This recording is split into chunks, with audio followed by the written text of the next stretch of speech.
Patrick Floyd Jarvis Garrett, June 5, 1850, February 29, 1908, was an American Old West lawman, bartender and customs agent who became renowned for killing Billy the Kid. He was the sheriff of Lincoln County, New Mexico, as well as Doña Ana County, New Mexico. He co-authored The Authentic Life of Billy the Kid with Ash Upson, and for decades after William H. Bonney's death his book was deemed authoritative. Garrett's life ended under unclear circumstances. Early years. Patrick Floyd Jarvis Garrett was born on June 5, 1850, in Chambers County, Alabama. He was the second of 5 children born to John Lumpkin Garrett and wife Elizabeth N. Jarvis. Garrett's 4 siblings were Margaret, Elizabeth, John, and Alfred. When Pat was 3 years old, his father purchased a John Grier plantation in Claiborne Parish, Louisiana. The Civil War, however, destroyed the Garrett family's finances. Their mother died on March 25, 1867, at the age of 37. Then the following year, on February 5, 1868, his father died at age 45. The children were left with a plantation that was more than $30,000 in debt. The children were taken in by relatives. The 18-year-old Garrett headed west from Louisiana on January 25, 1869. Garrett's life in the West. Garrett's whereabouts over the next 7 years are obscure. By 1876 he was in Texas hunting buffalo. During this period Garrett killed his first man, another buffalo hunter named Joe Briscoe. Garrett surrendered to the authorities at Fort Griffin, Texas, but they declined to prosecute. When the buffalo hunting declined, Garrett left Texas and rode to the New Mexico Territory. When Garrett arrived at Fort Sumner, New Mexico, he found work as a cowboy for Pedro Menard, Pete Maxwell. He married Juanita Gutierrez, who died giving birth to their child. He did not remain a widower long. On January 14, 1880, Garrett married Apolinaria Gutierrez, the 17-year-old sister of his first wife. Between 1881 and 1905 Apolinaria Garrett gave birth to 8 children: Ida, Dudley, Elizabeth, Annie, Patrick, Pauline, Oscar, and Jarvis. Pursuit of Billy the Kid. Garrett betrayed Billy the Kid. In return he was made sheriff of Lincoln County. On November 2, 1880, Garrett was elected sheriff of Lincoln County, New Mexico, having defeated the incumbent, Sheriff George Kimball, by a vote of 320-179. Although Garrett's term would not begin until January 1, 1881, he was eager to capture the fugitive William Bonney, better known as Billy the Kid, and persuaded Sheriff Kimball to appoint him a deputy sheriff for the remainder of Kimball's term.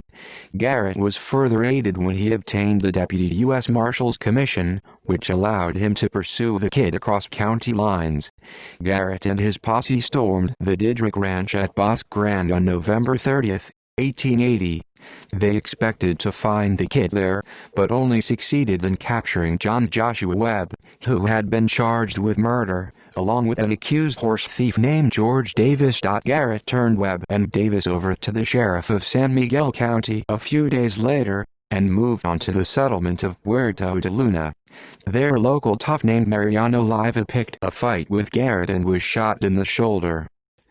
On December 19, 1880, Billy the Kid, Charlie Beaudre, Tom Pickett, Billy Wilson and Tom O'Folliard rode into Fort Sumner.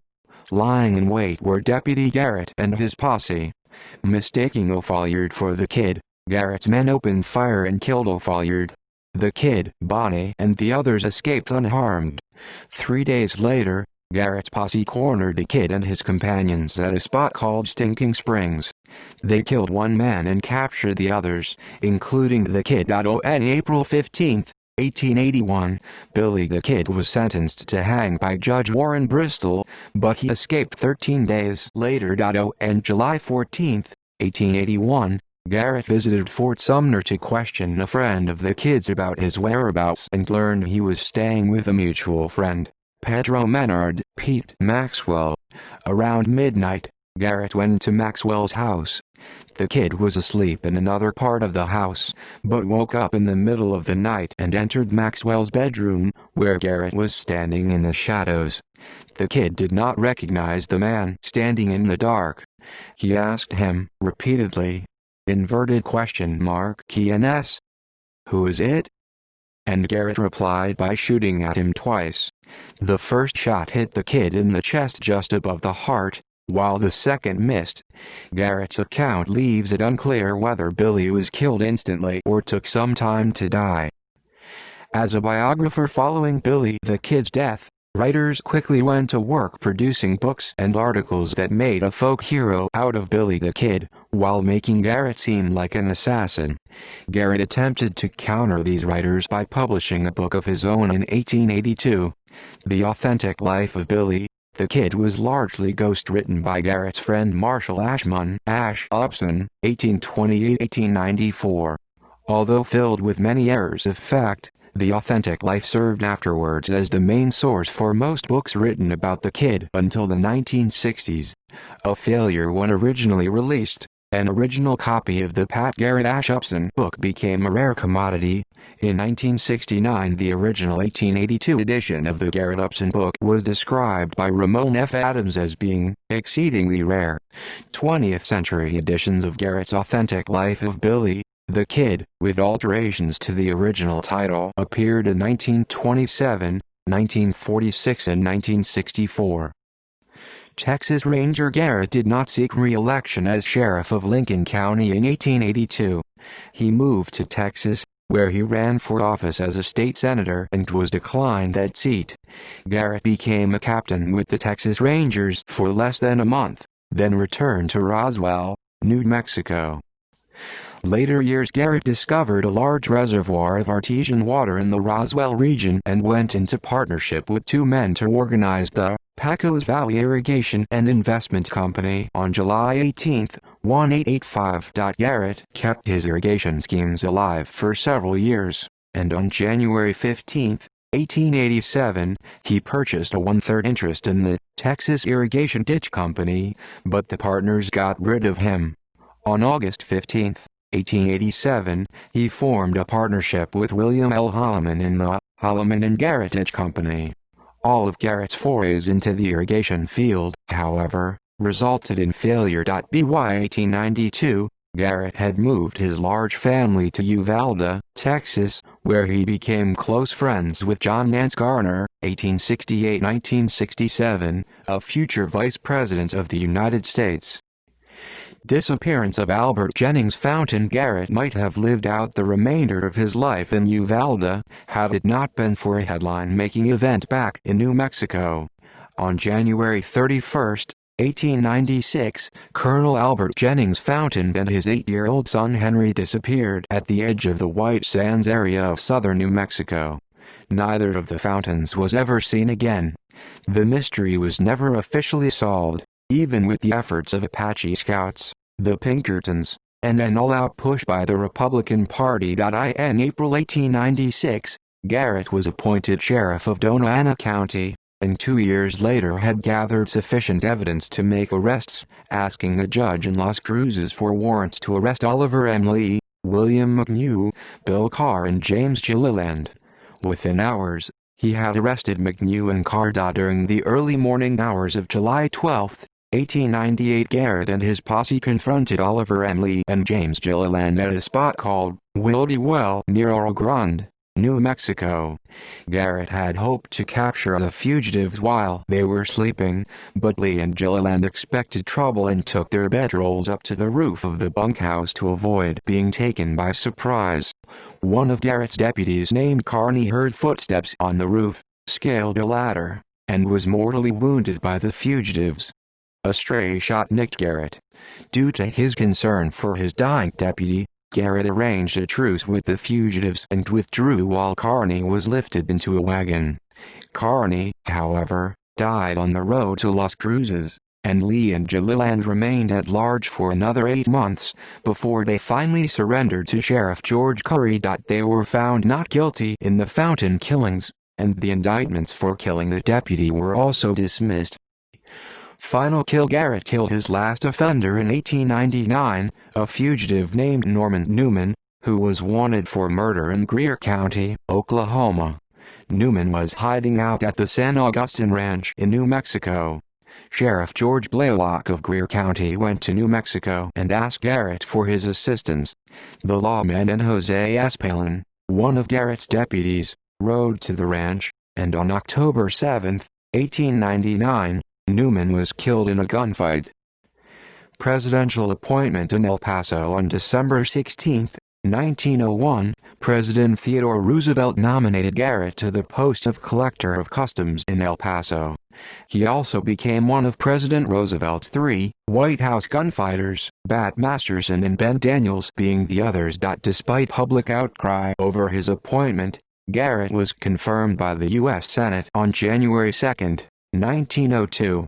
Garrett's tenure as El Paso's Collector of Customs was stormy from the start. On May 8, 1903, he got into a public fistfight with an employee named George Gaither. The following morning, both Garrett and Gaither paid $5 fines for disturbing the peace. Continued complaints about Garrett's alleged incompetence were sent to Washington. Through it all, President Roosevelt stood by Garrett. As a show of his support, Roosevelt invited Garrett to attend a Rough Riders reunion being held in San Antonio during April 1905. Since Garrett had not been a member of that regiment, Roosevelt's invitation was taken as a snub at those critics who wanted Garrett replaced from his post. Garrett brought a guest of his own to the event named Tom Powers. Garrett introduced Powers to the president as a prominent Texas cattleman. Garrett and Powers posed for 2 photographs with Roosevelt, first standing with him in a group and later seated with Roosevelt at dinner. Garrett's enemies obtained copies of the photos and sent them to Roosevelt, informing the president that instead of being the cattleman that Garrett claimed, Powers was, in fact, the owner of a notorious dive in El Paso called the Coney Island Saloon.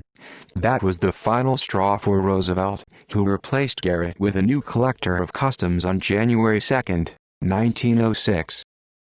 Final years. Financial problems. Following his dismissal, Garrett returned with his family to New Mexico. Garrett was in deep financial difficulty. His ranch had been heavily mortgaged, and when he was unable to make payments, the county auctioned off all of Garrett's personal possessions to satisfy judgments against him. The total from the auction came to $650. President Roosevelt had appointed Pat's friend George Curry as the territorial governor of New Mexico. Garrett met with Curry, who promised him the position of superintendent of the territorial prison at Santa Fe once he was inaugurated. Since Curry's inauguration was still months away, the destitute Garrett left his family in New Mexico and returned to El Paso, where he found employment with the real estate firm of H.M. Maple and Company. During this period, Garrett moved in with a woman known as Mrs. Brown, who was described as an El Paso prostitute. When Governor-elect Curry learned of his involvement with Brown, the promised appointment of prison superintendent was withdrawn. Last conflict and death. Dudley Poe Garrett, Pat's son, had signed a 5-year lease for his Bear Canyon Ranch with Jesse Wayne Brazel. Garrett and his son objected when Brazel began bringing in large herds of goats, which were anathema to cattlemen like Garrett. Garrett tried to break the lease when he learned that the money for Brazel's operation had been put up by his neighbor, W. Bill Cox. He was further angered when he learned that Archie Prentice Road was Brazel's partner in the huge goat herd. When Brazel refused, the matter went to court. At this point, James B. Miller met with Garrett to try to solve the problem. Miller met with Brazel, who agreed to cancel his lease with Garrett, provided a buyer could be found for his herd of 1,200 goats. Carl Adamson, who was related to Miller by marriage, agreed to buy the 1,200 goats. Just when the matter seemed resolved, Brazel claimed that he had miscounted his goat herd, claiming there were actually 1,800, rather than his previous estimate of 1,200. Adamson refused to buy that many goats, but agreed to meet with Garrett and Brazel to see if they could reach some sort of agreement. Garrett and Carl Adamson rode together, heading from Las Cruces, New Mexico on Adamson's wagon. Brazel appeared on horseback along the way. Garrett was shot and killed, but exactly by whom remains the subject of controversy. Brazel and Adamson left the body by the side of the road and returned to Las Cruces, where Brazel surrendered to Deputy Sheriff Felipe Lucero. More than 30 years later, Lucero claimed that Brazel exclaimed, "Lock me up. I've just killed Pat Garrett." Brazel then pointed to Adamson and said, "He saw the whole thing and knows that I shot in self-defense." Lucero incarcerated Brazel, summoned a coroner's jury, and rode to Garrett's death site. Brazel's trial for Garrett's murder concluded on May 4, 1909. Brazel was represented at his trial by attorney and future Secretary of the Interior Albert Bacon Fall. The only eyewitness to Garrett's murder, Adamson, never appeared at the trial, which lasted only 1 day and ended with an acquittal. Who killed Pat Garrett? Despite his confession and subsequent trial, few historians are convinced that Brazel killed Garrett. 4 other suspects have been proposed: Adamson, Cox, Rode, and Miller. According to Garrett's 1974 biographer, the Garrett family believes that Carl Adamson pulled the trigger. Garrett's 1974 biographer related the claim of W. T. Moyers that his investigations led him to believe that W. W. Cox himself ambushed and killed Garrett. In 1970, Glenn Shirley gave his reasons for naming Miller as the actual killer of Pat Garrett. The evidence connecting Miller to Garrett's murder inconclusive, and he was never actually charged with the crime. Garrett's most recent biographer considers Archie Prentice Rode as being Garrett's actual killer. On Friday, May 19, 2017, a records keeper in Las Cruces, New Mexico found a box with old documents that had never been archived. One of those documents was the coroner's report on Garrett's death. It stated that Brazel had shot Garrett. Yet, some still believe this is not the case. Funeral and burial site. Garrett's body was too tall for any finished coffins available, so a special one had to be shipped in from El Paso. His funeral service was held March 5, 1908, and he was laid to rest next to his daughter, Ida, who had died in 1896 at the age of 15. The site of Garrett's death is now commemorated by a historical marker south of U.S. Route 70, between Las Cruces, New Mexico and the San Agustin Pass. Garrett's grave and the graves of his descendants are in the Masonic Cemetery, Las Cruces. Site controversy. The actual spot where Garrett was shot was marked by his son, Jarvis Garrett, in 1940 with a monument consisting of concrete laid around a stone with a cross carved in it. The cross is believed to be the work of Garrett's mother. Scratched in the concrete is P. Garrett and the date of his killing. The marker is located in the desert. The city of Las Cruces plans a development that would destroy the site. An organization called Friends of Pat Garrett has been formed to ensure that the city preserves the site and marker. See also List of unsolved murders.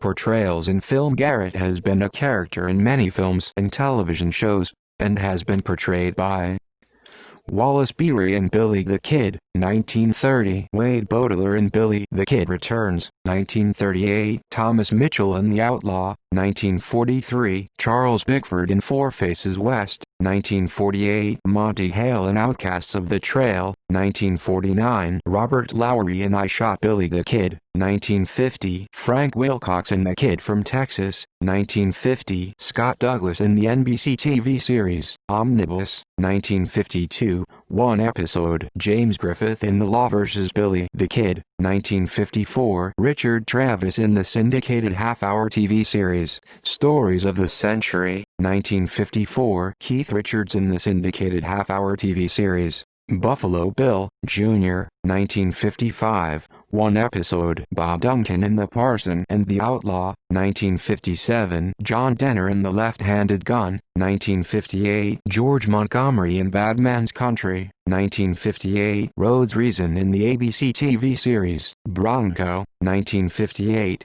1 episode. Walter Sandy in the half-hour CBS series, Wanted, Dead or Alive, 1958. Episode 26. The Eager Man. Wayne Heffley in the half-hour ABC TV series, Cold Point 45, 1959. Episode entitled Amnesty. Barry Sullivan, 1960. In the half-hour NBC TV series The Tall Man, co-starring Clu Gulager as Billy the Kid. Rod Cameron in La Pistola Non Discadono, 1964. Alan Case in the ABC series The Time Tunnel, 1966. 1 episode. Fausto Tozzi in El Hombre Quemado. A Billy El Nino, 1967. Glenn Corbett in Chisholm, 1970. Rod Cameron in The Last Movie, 1971. James Colburn and Pat Garrett and Billy the Kid, 1973. Patrick Wayne and Young Guns, 1988. Duncan Regehr and Gore Vidal's Billy the Kid, 1989. William Peterson and Young Guns 2, 1990. Joe Zimmerman in the TV documentary series Unsolved History, 2002, 1 episode. And in the Discovery Channel's cable documentary Discovery Quest, Billy the Kid Unmasked, 2004. Michael Pear in Blood Rain 2, Deliverance, 2007. Bruce Greenwood in I'm Not There, 2007. Michael A. Martinez in The Scarlet Worm, 2011. Christopher Marone in Abraham Lincoln vs. Zombies, 2012. Rick Maddox in AMC's The American West, 2016. Ethan Hawke in The Kid, 2019. References. Further reading. DeMatteis, Jack. Gunfighters of the Real West. Pat Garrett. Real West, August 1982. DeMatteis, Jack. Garrett and Roosevelt. College Station, TX. Creative Publishing Company, 1988. ISBN 0-93270-42-2. Gardner, Mark Lee. To Hell on a Fast Horse. Billy the Kid, Pat Garrett and the Epic Chase to Justice in the Old West. New York, William Morrow, 2009. ISBN 978-0-06-136827. Garrett, Pat F. The Authentic Life of Billy the Kid, the noted desperado of the Southwest, whose deeds of daring and blood made his name a terror in New Mexico, Arizona and northern Mexico. Santa Fe, New Mexican Printing and Publishing Company, 1882. A facsimile edition was published by Time Life in 1981 as one of their 31-volume, Classics of Old West leather-bound series of books. ISBN 0-8094-3581-0. Huff, Emerson. The Story of the Outlaw. New York, Outing Publishers, 1907. McCubbin, Robert G. Pat Garrett at His Prime. NOAA Quarterly, Volume XV, Number 2, April-June 1991. McCubbin, Robert G. The 100th Anniversary of Pat Garrett's Death. True West, January-February 2008. Metz, Leon C. Pat Garrett. The Story of a Western Lawman. Norman, OK. University of Oklahoma Press, 1974. ISBN 0-8061-1067-8. Metz, Leon C. My Search for Pat Garrett and Billy the Kid. True West, August 1983. Metz, Leon C. Researching the Conspiracy That Led to the Last Days of Pat Garrett. True West, September 1983. O'Connor, Richard. Pat Garrett. A Biography of the Famous Marshal and the Killer of Billy the Kid. New York, Doubleday and Company, 1960. Rickards, Colin. Pat Garrett Tells How I Killed Billy the Kid. Real West, April 1971. Shirley, Glenn. Shotgun for Hire. The Story of Deacon Jim Miller, Killer of Pat Garrett. Norman, University of Oklahoma Press, 1970. ISBN 0-8061-0902-5. Wisner, Herman B. Garrett's Death, Conspiracy or Double Cross? True West, December 1979. External links: Works by or about Pat Garrett at Internet Archive. Pat Garrett, Western Law Officer.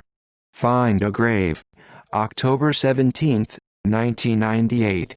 Retrieved December 24, 2012. Amazon Kindle. Link to The Story of the Outlaw, a study of the Western desperado Pat Garrett, lawman who killed Billy the Kid, visits Washington and Teddy Roosevelt.